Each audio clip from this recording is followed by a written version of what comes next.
Hello and welcome to another edition of the program Total Woman on AD4 TV Radio. My name is Mute Olori. Health experts, are deeply concerned about the changing eating habits of Nigerians. The appetite for denatured, processed, and unhealthy foods is becoming worrisome, especially when there is still abundance of indigenous healthy fruits, vegetables, herbs, and spices. Many factors, including urbanization and contemporary lifestyles, have been blamed for this shift. What's certain is that your diet can help you to reach and maintain a healthy weight, reduce risk of chronic diseases, and promote your overall health. So why are we making such bad choices when it concerns our foods? That and many more would be discussed on the program today. My guest is a botanist, a certified nutritionist, and a natural health advocate. Please join me to welcome Jackie Ikeotunwonye. Thank you so much. You're welcome on the show today. Thank you. So what we eat and the fact that we make choices. Some people don't understand the implication of the choices we make when it comes to food. I think we should start from there. Thank you so much. And when people make choices about food, it's also based on what they know about food. Okay, and you can make good choices or you can make very bad choices. And the society we live in now, people are making a lot of wrong or bad choices about food, and we are seeing it out there in the field. Part of the results of making such wrong and very bad choices about food is having situations where you have 16-year-olds with high blood pressure, you have 14-year-olds, 18-year-olds with high blood pressure, diabetics, diseases that we used to think were old age diseases. Old age disease. No, it's no longer that way. Cancer is like malaria, and we always tell people one of the greatest weapons against chronic disease especially is good nutrition. What you just said is scary. Yes. The cancer is like malaria. Malaria. Nigeria, thank God for us. In terms of data, I don't know how much data we have on that.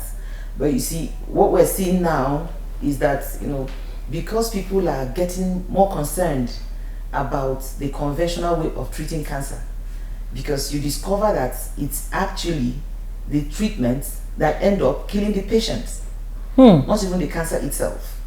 So nobody wants to die.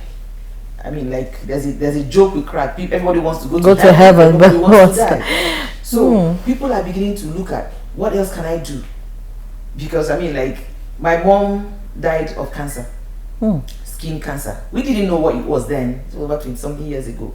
We didn't know what it was, but by the time they started going up and down with their diagnosis and all the whatever, telling all manner of things, she had kidney failure and died. Now, if you check her death certificates, you will not see cancer. What we had there was renal failure. So, assuming you're even going to put collecting data, because most times what they write is the eventual cause of death. So such data are not available, so to speak.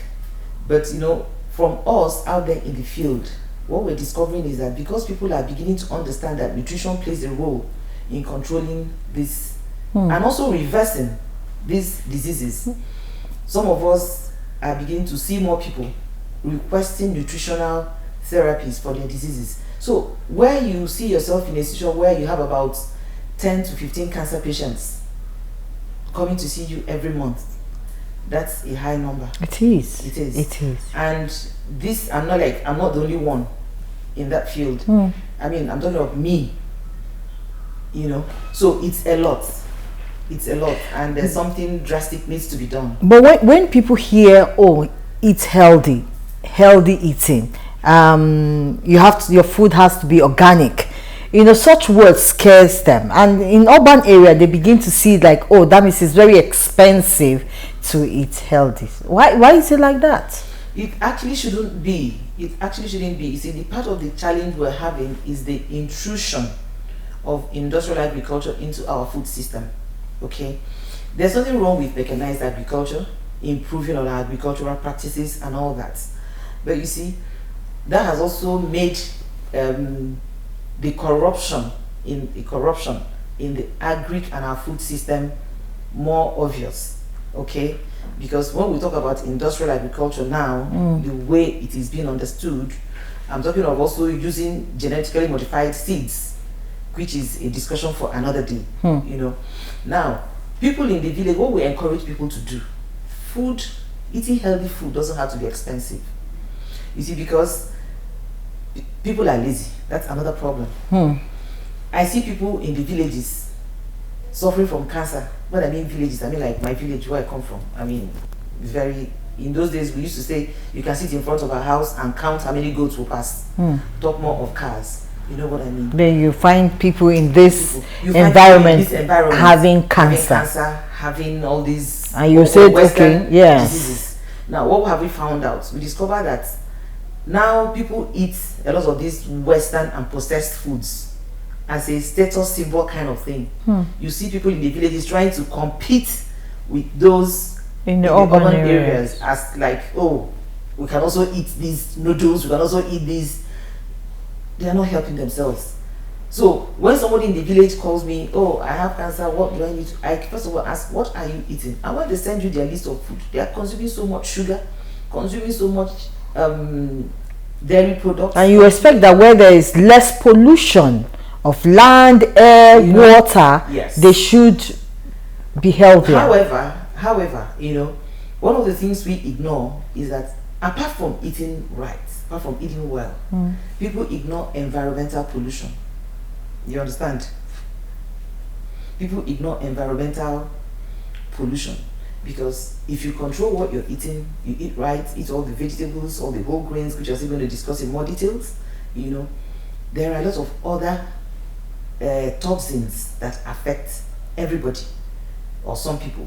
But things like environmental pollution, that one is actually not under your control because the air you breathe, there's a report that says that we take in almost over 500 chemicals, environmental chemicals on a daily basis.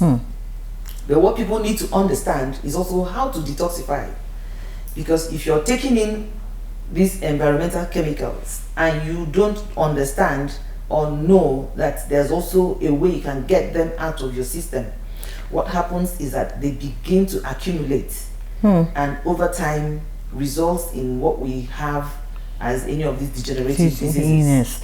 Okay, let's go back. We're talking about why is it so expensive to eat healthy, especially in the urban areas, but which you now say is not only peculiar to urban areas, but it's not moving to the rural areas. It's not expensive because it depends on how you see it, and on the angle you're looking at it from. Okay, in terms of, let me even look at our agriculture, for instance. You see, in our society in Nigeria, there are organic farmers.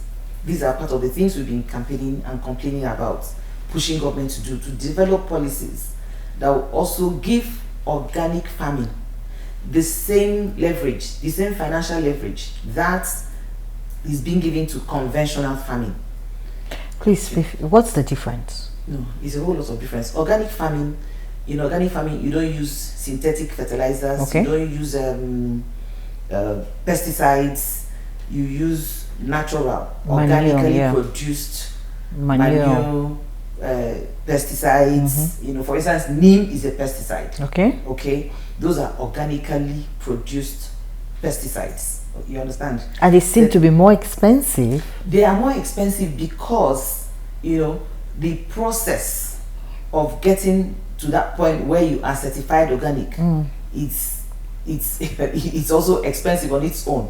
Do you understand? There are bodies that come to do this certification.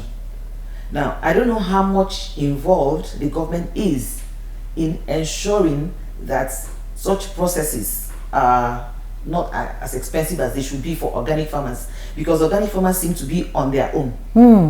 You understand? So someone cannot pay through all those processes. For instance, if you want to buy organic ginger, for instance, organically grown ginger, while a ton of the normal, I mean the conventional one that is grown with all the could be selling for like $1,000 Yes. per ton, this one could sell for like $3,000 to $4,000 per ton. And those doing the contemporary, is that what we call it, farming? Yes, Conventional farming are being supported by government. They get a lot of, yes, that's the challenge. People think conventional farming, everything is conventional farming. No, everybody is not doing conventional farming. I remember, let me give you an example. I remember some years back, I think 2015 or thereabouts, okay, there was supposed, that was before the setting up of Nesal. Nesal now, this Nesal Microfinance Bank, seem to be addressing everybody who qualifies to get their facility. This is good, and that is good enough, okay? But before then, before setting up of Nesal, I remember we had tried to access a facility, and we were told that we discovered that most of the people who were accessing that were big time portfolio agriculture people. There are what called briefcase agriculture, briefcase farmers. It wasn't getting to the real people who wanted to do that. So that makes organic farming, because it's like a private thing. You have to train yourself, you have to do all your certifications yourself, and go through the whole process yourself. So that makes organic, but it doesn't have to be expensive. Do you understand? Because now we encourage people, as much as you can, in your own little way, grow some of your foods, your vegetables. You can pot them. You don't need to wait till you go and queue in one organic farm to get healthy. You can pot some of, if you come to my house, I have curry leaves in chanwu. You don't have to have land in your compound to do it. All those empty cement bags and all that you throw away, put sand, topsoil and cow dung and all that. So despite the hustle and bustle, yes, we can still manage to eat healthy. Do you understand? Because the Bible says, having done all, stand. You do your own bit and allow God to do his own. Because you see, some of those things you pot can actually help you, because you see, at whatever level you are, we have discovered God meets you there. So it's not that, if you don't have money to buy all the expensive supplements, you should just go and die. No. Because that's another thing you just mentioned, supplements. Everybody is going for supplements, this and that. Let's look at our seeds, our vegetables, our herbs, and the things we have. Where can we find some of these things that we're looking for in supplements that end up affecting our bodies instead of keeping us in health? People need to understand that a lot of the things we eat, the flavonoids, the vitamins, the minerals, and all that the body needs to renew and replace dead cells, they are all available in the foods that God has given to us. And we have this, I go to some people's houses, you see them clearing weeds. Some of those weeds they are clearing actually foods, So, but you see, of course, like you said, ignorance, when people do not know, how will they take that to eat if they don't know that this is actually good food, So that you don't go and eat weed that you don't understand. But Nigerian police, there's something they always say, when they ask you something, I say, I don't know. They'll tell you, ignorance of the law is no excuse. It's not an excuse for you to break the law. So the same thing, ignorance of those things is not an excuse for you. You must seek out, you must be diligent in these things. One thing I say to people is this: do not wait till there's a crisis before paying attention to your health. A lot of us joke too much with our health. You understand? I'll take a short break. When I come back, we'll look at those things that we need to put in our backyard, and then other issues that are really affecting us, and how we can work together to grow the I don't want to call it alternative medicine, but to grow the natural health that we're supposed to have. All right, it's still Total Woman on AD4 TV Radio. We'll take a short break. I'll be right back. Don't go away. I am a total woman. You're welcome back. It's still Total Woman, and we're looking at healthy living, what we eat. There's always this adage that says you are what you eat. And my guests, we've been talking about it, and she's trying to educate us on what we should eat. Okay, so we're looking at things we can grow, pots, at home that are supplements essential for the body. Well, when you mix it, things you can grow and supplements, people kind of get confused. But like I said, there are some basic vegetables depending on where you are. Okay. For instance, things like ugu, which is very popular. You can grow it in your compound. There are a lot of them. There's another one they call Jerusalem plant. In fact, the common name is hospital is too far. I've heard that. Yes, and truly with that plant, hospital is really too far. It's easy to plant at home? It grows easily. Okay. I mean, what I'm just saying that you don't need to break your bank. Okay, to grow that. To grow those things. They're everywhere. Just get a stem, put in a pot, or if you have space in your compound, praise God. Okay, what else? But we're saying if you don't have space, there are things, curry leaves, scent leaf, ewedu. You can grow these things in your compound. And these are foods you can use also for detoxification. Do you get what I'm saying? Now, that's what I mean by if you don't assuming you don't have all the money, because supplementation is very, very critical. And also how it's planted and treated is critical, because that's what we were talking about, the fertilizer. Yes, no, in your house, like the ones I bought in my house, like I remember during the last Salah break. Yes. Okay, my neighbors had fun, killed all the ram and all that and the cow. I just went to the guy doing that. I said, "Can you just pack all the dung?" He looked at me like, "What is she doing with that?" I said, "Just pack, keep them here for me." Very good manure. Mix it with topsoil and put in those bags. You don't need to go and buy expensive flower pots. If you have the resources to buy expensive flower pots, okay. But what I'm saying is that at whatever level you are, you can eat healthy. That's just basically what we're saying. But make time out, pot these things or bag them. You can put them in bags. For instance, you need avocado leaves. Avocado pear is a very powerful antioxidant. The seeds, for instance, if you can get the seed, grate it and store. Avocado is everywhere. Avocado is not one of those very expensive. Do you understand? So instead of what throwing that seed, don't throw the seed away. We grate it. Yes, it's a powerful antioxidant. Okay. So you dry it, grate it, store in your container. Now you can also take the seed, put in a pot or the bag of prepared soil to get the leaves out for you. You're not growing the tree. You just want it to get to a point where you can get the leaves that you can drink as tea. What am I saying basically? That is that at whatever level you are, you can eat healthy. You don't have to wait to go and queue up in one of those organically grown shops and say, they are so expensive, so I can't afford it. No, that's not an excuse. Do what you can at your own level. Okay? So, and I talked about supplements. I said supplementation is also very important, because the way our foods are being grown on a general level, the soil and all that, the way it's harvested and prepared, you can't be too sure. So that's what supplements do for you, okay? Because you can't run away from that.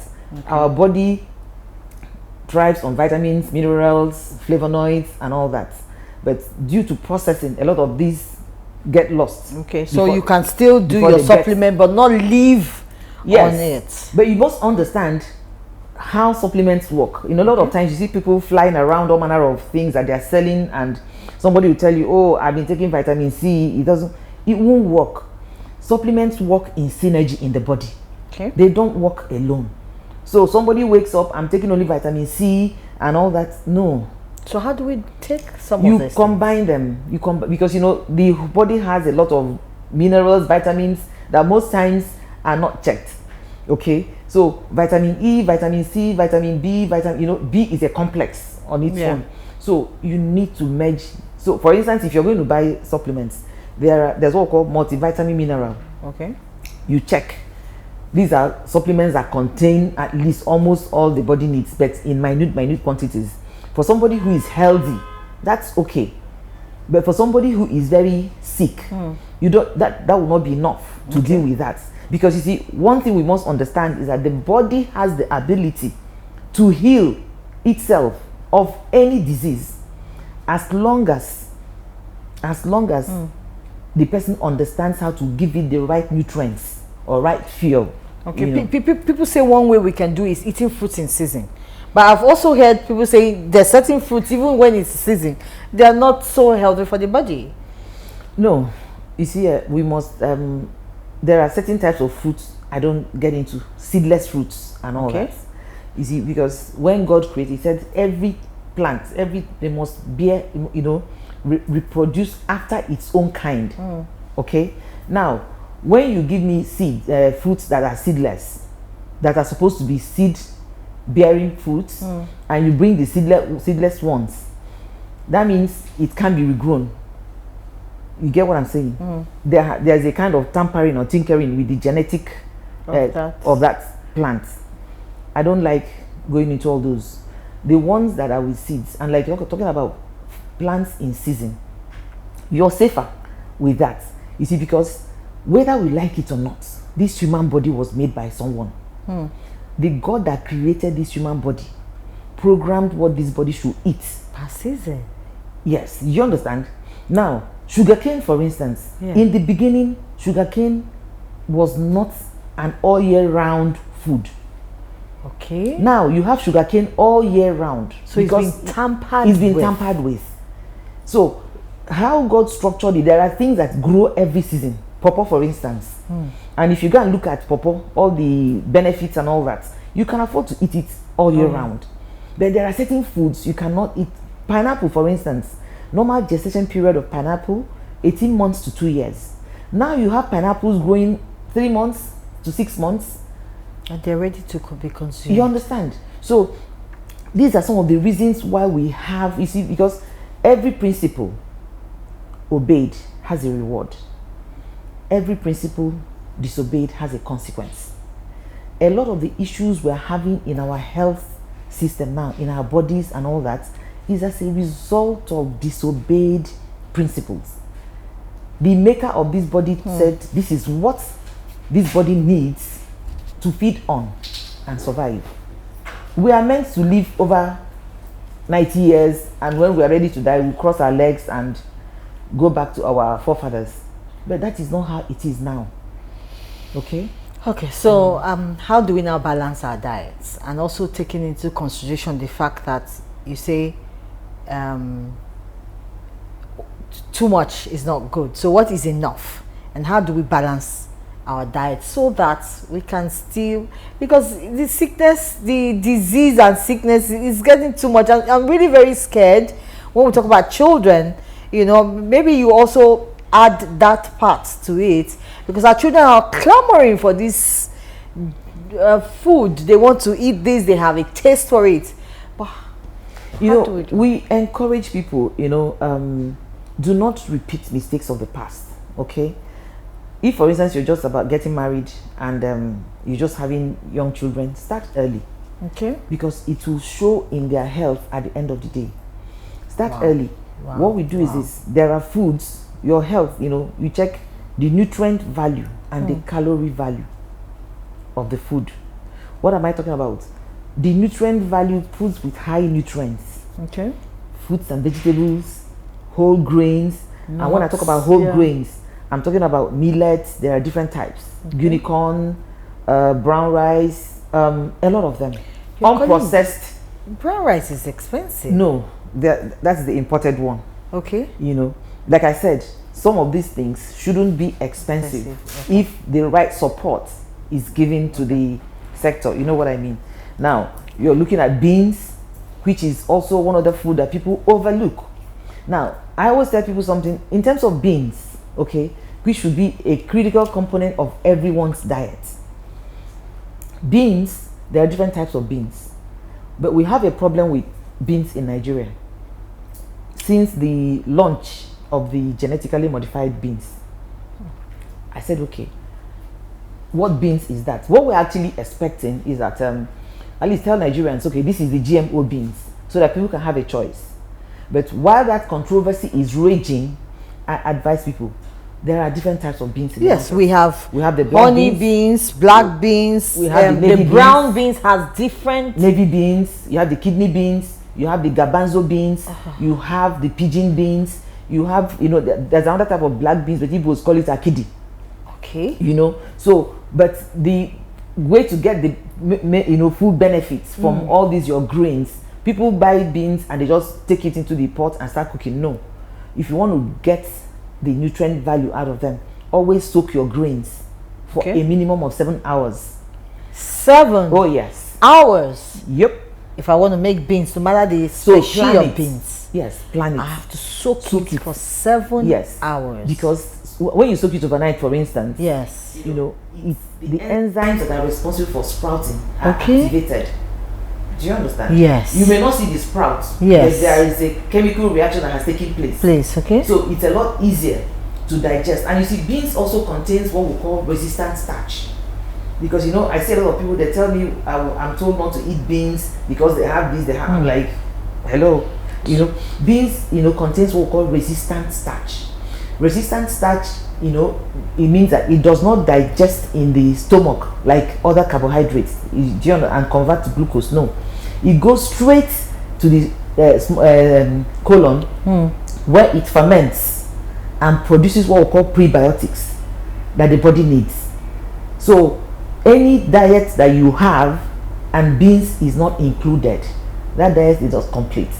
Okay, so you have the beans, you have the whole grains, you have your vegetables, you have your fruits, you have your nuts and seeds. Okay, now how do you put all that together? For instance, I tell people, you don't have to, I mean, as far as, you know, Nigerians, we love our normal, what we call normal food. Normal food. Those things we call Our identity. you know, those things we call normal food are actually very heavy. Yes. But what you can do, for instance, if you go out now, you want to eat. Normally, you see people, they pack all the normal food and leave the fruits and vegetables as per side plates. Those things should actually be the main food. Those ones you see as side dishes, they should be your main food. Then when you have eaten 80% of that, or at least let me be generous, 70% Okay. of that, you can now use the remaining 30% to eat The other which- condiments. you know what So I mean. the things you say, am I grass? That is what you should be eating. You know what I mean? You know what I mean? Because the truth is this, it's your health. You know, I tell people something. We have seen people reverse supposedly uncurable diseases with eating healthy, proper, a well-structured nutritional and supplementation therapy. You can get back as long as the person is breathing. Well, I this season, you know, a lot of remedy, concussion, advice. You know, if some people, lemon became expensive, ginger became scarce from the market because everybody is trying to say, okay, you need fluid in your body, you need to get your ginger. Was it the right thing to do? And when you talk about fluid, how much is fluid? Fluid should we take at each time? You know, our people, we love quick fixes. Okay, and the COVID-19 was like a wake-up call. You understand? I remember prior to that time, you know, the Global Health Index, right? Global, yes, that's what it's called. Told us that Italy, Spain, they were the healthiest nations in the world. Okay, now before COVID-19 appeared on the scene, and when COVID-19 appeared, of course, you saw what happened, the mortality rates and all that. And what did we discover? A lot of these countries, we supposedly long life, I mean, they live long and all that. Yes, they may be eating well, but a lot of them subsist more on prescription drugs. And prescription drugs, anybody that has been on it for a long time, it depletes the immune system. So what happened was that you saw people supposedly living very long, But not strong. but without a strong immune system. So the moment the virus came, Yeah. it started wiping people off. Now back home, okay, Nigerians, they know how to survive. You understand? And one of the things we encourage people to do, because we discovered with a very strong immune system, you cannot, the way your body handles diseases, whether infectious or non-infectious, is not the same way with someone with a compromised immune system. Okay. So all those things that we're running around eating, ginger, garlic, lemon, onions, all the rest of them, I mean a whole lot of them, they were all geared at boosting our the immune immunity, system. yes. And there are different ways you can do that, but I don't like hype. You know what I'm saying? I say people, boosting your immune system should be a lifestyle, because your immune system is like the soldier that defends your body from attack, any type of invasion, disease invasion. So it's not something you want to joke with.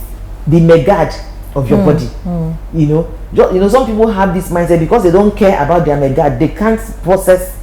But if you understand that megad by your gate is one of the most important persons in your life, you know how to care for that person. Okay, just like your driver. Yes. So the immune system is like both the driver, megad, the cook, those supposedly security, people, level of staff that people tend to ignore. You cannot afford to ignore your immune system. Okay, so all they were doing during that time was survival of the fittest. Yes, let's see how we can. Of course, there are lots of plants that you can you see in they have antioxidants, they have their antiviral, their antifungal, antibacterial. It's your function of is a whole nutritional thing. Do you understand? It's not just about picking one thing, because people what they want to do is this. People don't like the discipline of following certain nutritional practices. They want to continue eating rubbish, eating processed food, eating all the trans fats, then they look for garlic and ginger and quickly drink and think that is how it works. No, because you need to check what percentage of that your quick fix are you taking compared to the junk you're feeding the body with. That's where the balance is. Okay, so let's talk. What role can government play to see that there's a control of the kind of junks? Because it's what people see and they're cheaper because they just come in. So what do you think the government can actually do to help us, at least to some extent, live a healthier lifestyle? When COVID-19 started, one of the things we kept trying to tell NCDC and Ministry of Health to do is, listen, let's stop all this politicizing of issues. They know that there are things people can do to remain healthy. Can you also speak to people about prevention? Because I keep watching every time they are having that COVID-19 task force presentation, nobody is talking about prevention. Prevention, whether we like it or not, is cheaper and safer than cure. There are things people should do. Get your internal terrain cleaned out first. You see, if such a campaign is coming from a government agency, we'll get more mileage, because they can actually dissipate this information to the grassroots level, teaching people, these are things you need to do to keep healthy. It's not about, the Bible says the poor you always have with you. The same thing, there are some foolish people who want to be sick, you always have them. So no doctor should be afraid of losing. If everybody understands how to eat healthy, there won't be business for you. No, there will be. You know what I mean. So government needs to, for instance, in the case of corruption in our food system, we have said to them, listen, make this thing democratic. What do I mean? Those that want to eat GMOs, go ahead, eat GMOs. Those who do not want to eat genetically modified foods, how are they being protected? Do people even know what GMOs are? No. Do you understand? Now you just launched GMO beans. If I show you GMO beans and normal beans, do you know the difference?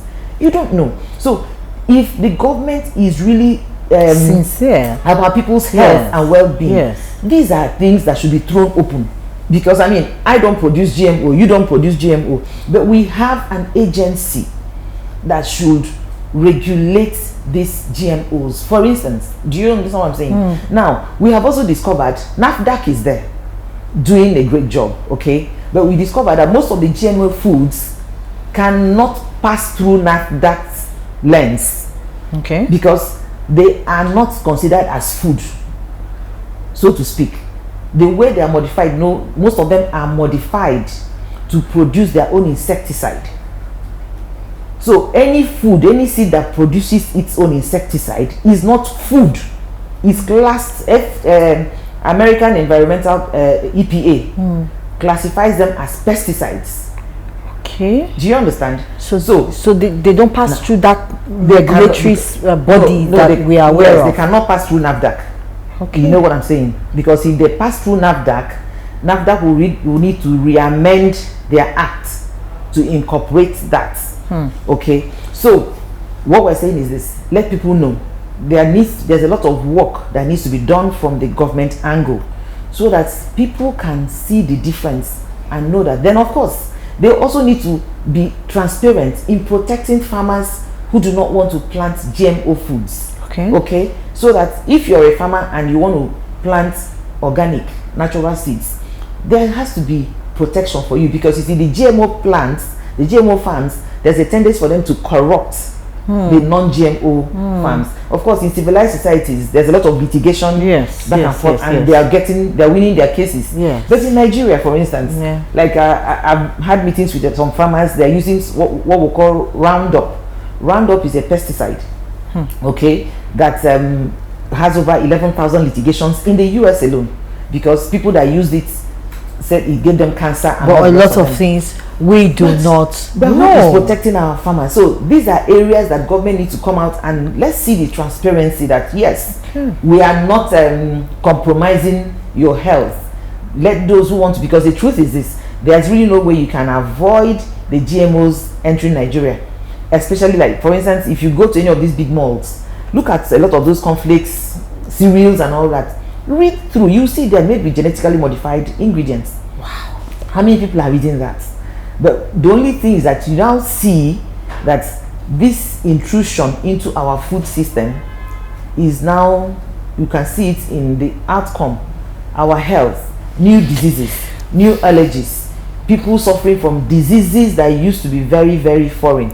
You understand? Before you go, I want you to consult for us now, because honestly, you saying it is so scary. We feed our children, we feed ourselves with these foods, and out of ignorance, and like you said, there's no excuse. Okay. Since we don't know and we've taken this thing, you mentioned detoxification is something that is very good. We can't come to your hospital now. And it will be expensive for us to do, but I know that you have a lot of patients who are diabetic, those who are dealing with cancer, all manner of things. you know, so many. Please tell me what to do. I'm all my audience listening to you now. What do we take? What do we combine? What do we put together? And like, okay, should we take in the morning, afternoon, evening to detox ourselves? You know. Now, okay, yes, okay. It's a very general. But including the environmental diseases, you know, that we are exposed to. The environmental toxins, like I said, those ones are out of your control. Okay, and you keep inhaling that. But what you can do, we advise people, no matter how poor you are, you can afford to take at least 2 days every week, and not give your food normal food, not give your body normal food. When I mean normal food, all the food that we eat. Okay. These 2 days, let your digestive system go on holiday. Go on holiday. You can just take vegetables, fruits, just for 2 days, and of course a lot of water. We encourage people to drink at least a glass of water every 2 hours. Don't wait till you're thirsty, to drink water. Okay. 2 days. Even start with that. And not that you're starving. What you're doing is, okay, today, let me even see. Okay, today maybe is ugu that's available. Assuming there's no other vegetable. Ugu is there. You can just steam, and that way you can start to steam a little and eat. If you have all these Jerusalem plants, curry leaves and all that, you can blend them. If you have cabbage is available. What are they? Cucumber, yeah. Carrots, you know. Of course, get them, soak them in salt. assuming you don't have vinegar to soak them Okay. in. Soak in For how salt, long? 10-15 minutes. Okay. Then rinse. Okay. Rinse properly, rinse several times. Okay. Then you can, if you have a blender, I don't encourage juicing, Okay. because when you juice, you've taken out all the nutrients. Everybody has a fiber. school of thought. Some school of thought will say juice it No, there are or times make it a you- smoothie. I'm saying no. You know, juicing and blenderizing are two different things. Okay. When you blend, you still take them with all the fiber. Shaft, yeah. Which, for instance, you know, a lot of fruits are very sugary. Okay. So when you take with the fiber, it restricts the way the body absorbs the sugar. It controls it. So if I need to take my cucumber, I should not take off the green parts. I should take everything together. Blend them together. Blend. Okay. Now, sometimes when I buy cucumber and the skin is looking very funny, you know, there are some cucumbers you buy, is that before you get to the core, it's as if you have to travel 10,000 miles before Okay. you get to the core. Okay. You know, it looks like foam. Okay. So such ones scare me kind of, Okay. because I have grown cucumber organically, Okay. and the difference, I mean, was just too much. So sometimes when I buy from the market, if I'm not too sure of who I'm getting it from, I take the skin out, Okay. which shouldn't be, All right. because what of the nutrients you need is also in that skin. So what I'm saying, basically, you can take out 2 days, go on just fruits and vegetables with a lot of water. Do this for 1 month and let me hear from you. Okay, so we all have an assignment on the program to deal with obesity, to deal with unhealthy living. Give yourself 2 days, and that includes the children, because sometimes we always have important. issues with the children. But you said if we learn to Start early. teaching them on time, then their taste bud would get used to what is natural and what is healthy. Thank you so much for being my guest you. today. Thank I've learned quite a lot. This is a rich episode. I've learned quite a lot. So I hope you've heard it. Okay, begin to take your health serious. Let's forget about this quick fix. You know, it's COVID time. This is what's raining. Let's quickly take this. Let me build my immunity. It doesn't come in a day. So if you know that you're going through this process, please take, I like that part, take 2 days off and detox your system, so that you can begin to condition the system to realize that you've decided to repent and give your life to healthy living. All right, so that's the show for today. I'll be with you again next week. My name still remains Mute Olori, and is still Total Woman on AD4 TV Radio. God bless you. Bye bye.